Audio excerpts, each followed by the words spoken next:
Kif ninsabu fil-qofol tal-attivitajiet li qed isiru f'pajjiżna sabiex tkun iċċelebrata il-Pride Week, il-ħamis saret konferenza li matula kien hemm numru ta' diskussjonijiet dwar id-drittijiet tal-persuni LGBTIQ+. Konferenza li matula sar appell lil dawk il-persuni kollha li għadhom jgħixu fil-biża' sabiex ma jiddejqux jitkellmu dwar kif iħossuhom kif Malta hija pajjiż li jaċċetta lil kulħadd. Kienu bosta dak li tkellmu wkoll dwar l-importanza li jkomplu jissaħħu id-drittijiet tal-persuni. Waħda mill-persuni li indirizzat din il-konferenza kienet il-Kummissarju Ewropew Elena Dalli. Fid-diskors tagħha hija qalt li kulħadd jitwielet ħieles u għalhekk kull persuna għandha jkollha drittijiet indaqs. Hija tennit l-importanza li tkompli tkun eliminata d-diskriminazzjoni lejn persuni LGBTIQ+.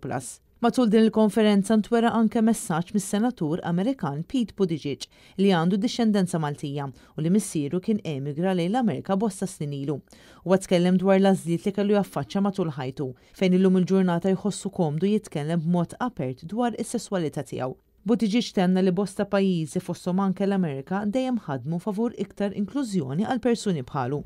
Intant il-qofol tal-Europride jintlaħaq fis-16 ta' Settembru meta se jsir il-Pride March li mistenni jibda minn Triq Sant'Anna fil-Furjana u jasal fit-tmiemu fi Pjazza Tritoni. Wara se jkun hemm kunċert li huwa mistenni minn eluf ta' persuni kif se tkanta l-artista ta' fama internazzjonali Christina Aguilera.